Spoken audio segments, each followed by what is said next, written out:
स्रोत यानी सोर्स इसके है भारतीय संविधान। अब कहीं का ईंट कहीं का रोड़ा, भानुमति ने कुनबा जोड़ा। तो भारतीय संविधान में भी कुछ इस तरह की बात है। दुनिया का सबसे बड़ा लिखित संविधान, ऐसा संविधान जो दुनिया के सबसे बड़े लोकतंत्र को शासित करता है, ऐसा संविधान जो दुनिया के सबसे पुराने लोकतंत्र को शासित करता है। यानी लोकतंत्र जहां से जन्म लिया वो जगह कौन सा है? भारत। और भारत में बिहार, और बिहार में उत्तर। तो ये बड़ी बात है। उस लोकतंत्र के लिए सबसे बड़ा लोकतंत्र, सबसे बड़ा संविधान, और उस संविधान जब सबसे बड़ा है तो सबसे विविध भी होगा, डाइवर्सिफाइड भी होगा।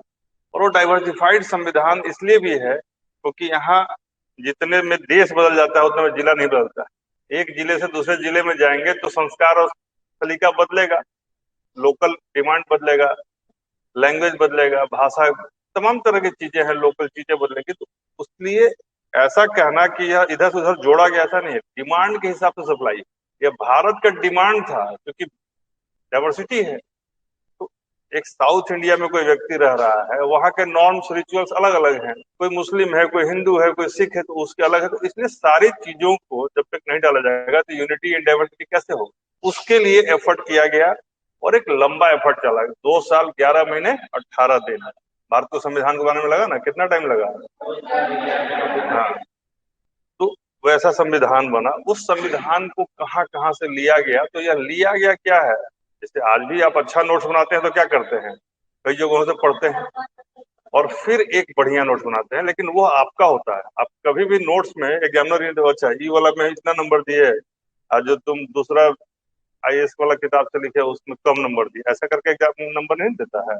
आपके अच्छे मार्क्स आते हैं अच्छे नंबर पर जो आपने लिखा है। तो संविधान भी भारत का ऐसा ही है, देखा गया हर जगह से, लेकिन है मौलिक। भारत की जरूरत के हिसाब से उसको डिजाइन किया गया है।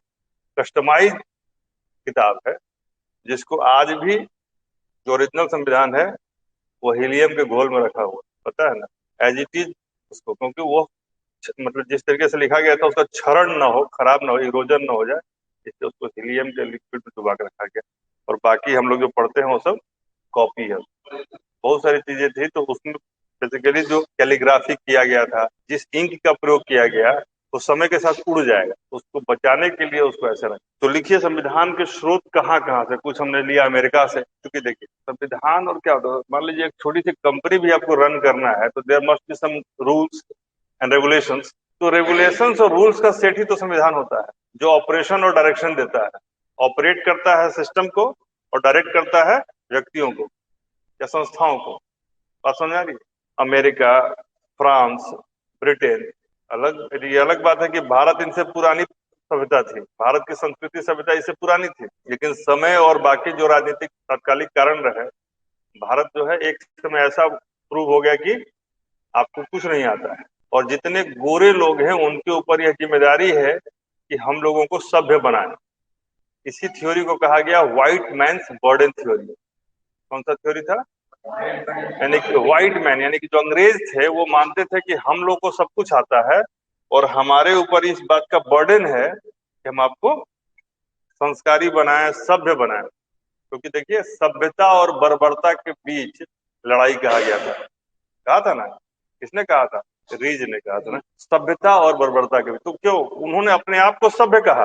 होम्स, होम्स का था, होम्स का कथन था सभ्यता और बर्बरता के बीच ये लड़ाई है। यानी अपने आप को सभ्य माना और हम लोग को बर्बर। जिनकी चमड़ी गोरी है उनको माना गया कि उनको ज्ञान ज्यादा है, ये कोई तुलना नहीं ना, उनको संस्कार ज्यादा है, वो ज्यादा सभ्य है। तो इसलिए समय के साथ हम लोग बेवकूफ बन गए और बेवकूफ की तरह दिखे भी, इसलिए हमें लगा कि संविधान कहीं और से, क्योंकि स्वतंत्रता की पहली लड़ाई अमेरिका में जो आंदोलन हुआ, फ्रांस में हुआ, तो वहां से कुछ चीजें आई 1776 में जो चीजें, तो वो अमेरिकी क्रांति कहिए, फ्रांसीसी क्रांति कहिए या ब्रिटेन का जो नवजागरण कहिए, पूरा का पूरा यूरोप जो है अंधकार युग में था, वहां से वहां पुनर्जागरण हुआ, रेनेसा आया। तो वो एक अलग तरह के फेज में चल रहा था और उन चीजों को ये लोग मान के चले कि हमारे साथ भी वही घटित हो रहा होगा, जबकि ऐसा था नहीं। जब इनको कुछ नहीं आता था तब हमने वैसी प्रगति की हुई थी, लेकिन अलग बात है कि हमारे पास एक ऐसा माइंडसेट था कि कोई दूसरा आदमी जब इंडोर्स करता है तब हम मानते हैं कि यह अच्छा है। अपनी चीजों को वैल्यू देने की परंपरा शुरू से नहीं रही, कम रही। ढींग हाँकने की परंपरा भी कम ही रही। अपना इतिहास लेखन की परंपरा भी भारत में कम रही थी।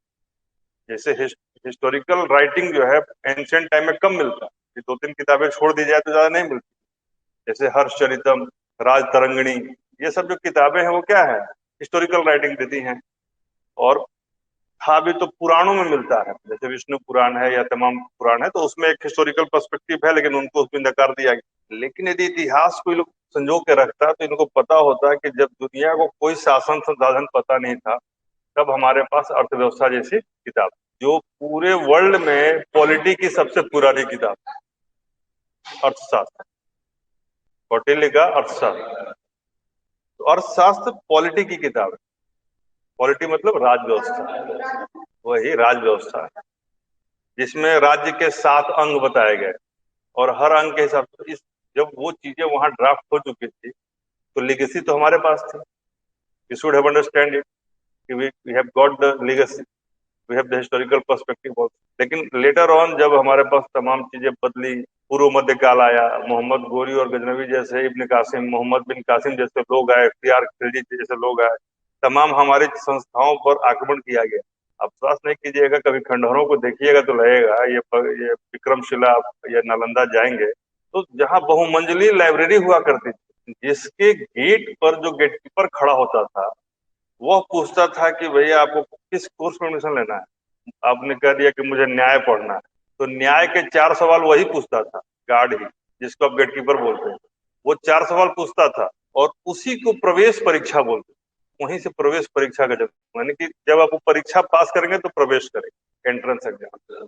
तो जिसका गेटकीपर भी इतना ज्ञानी होता था, वैसे चीजों को साबित किया गया कि आपको कुछ नहीं आता, और उसको लिए क्या किया गया, उसके सारी किताबों को जला दिया गया। बाद में भी ऐसा किया गया। और जब अंग्रेज आए तो अंग्रेजों को पता लगा कि नहीं, इनका तो जड़ बहुत गहरा है, तो उसको खोदा जाए। तो एशियाटिक सोसाइटी जैसी चीजें बनाई गई, रिसर्च किया गया और हमारे जड़ों को जाना गया।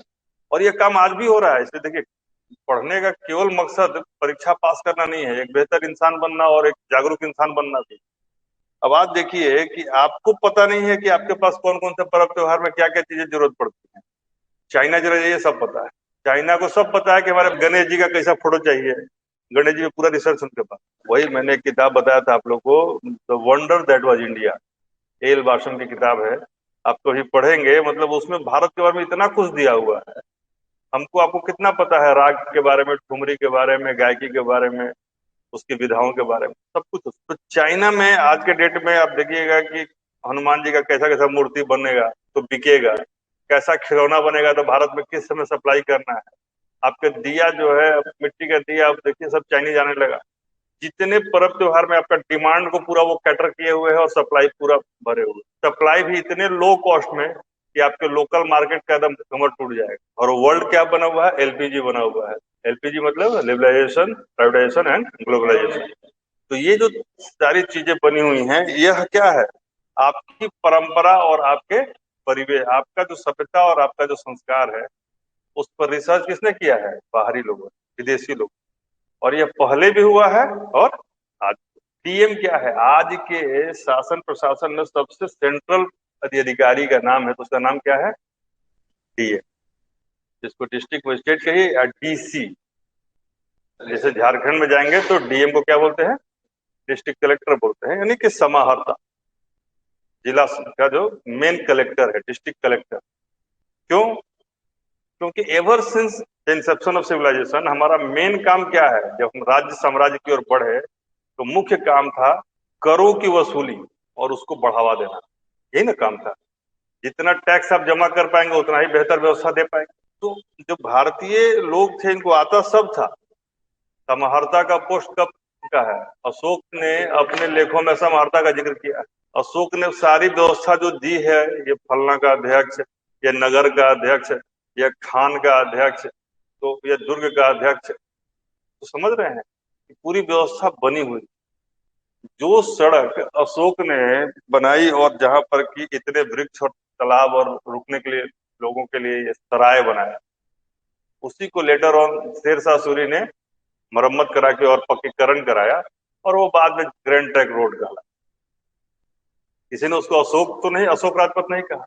तो हमें उसको बचाने के लिए अब यदि प्रयास करते हैं तो फिर चार चीजों को बदलना पड़ता है। कल परसों ही पाकिस्तान में किसी स्टेशन का नाम था, उसके ऊपर एक पट्टी चढ़ाया हुआ, तो आंधी या धूल में वो पट्टी उड़ गया। तो उसका रहमानी नगर, उस जगह का नाम था रहमानी नगर, रहमानीपुर ऐसे कुछ लिखा हुआ। जब पट्टी उड़ा तो उसके ऊपर लिखा हुआ, पीछे लिखा सीता रोड। समझ रहे हैं? तो चीजों को बदलने की प्रक्रिया ये नहीं कि यही हो रही है, वहां भी हुआ है। मेन पूरे बात का लबोलोब ये है कि हम संविधान बनाना, संवैधानिक तरीके से काम करना, अमल करना जानते थे, लेकिन समय के साथ इसमें विद्रूपता आई, कमी आई, उसमें अपनी भी कमी रही और बारी भी। तो फिर हमें एक बार फिर से कहीं का ईंट कहीं का रोड़ा लेकर अपना संविधान बनाना पड़ा। सारे विद्वान लोग लगे, समय लगा, लेकिन एक अभूतपूर्व चीज बनी जिसको वकीलों का स्वर्ग कहा जाता है।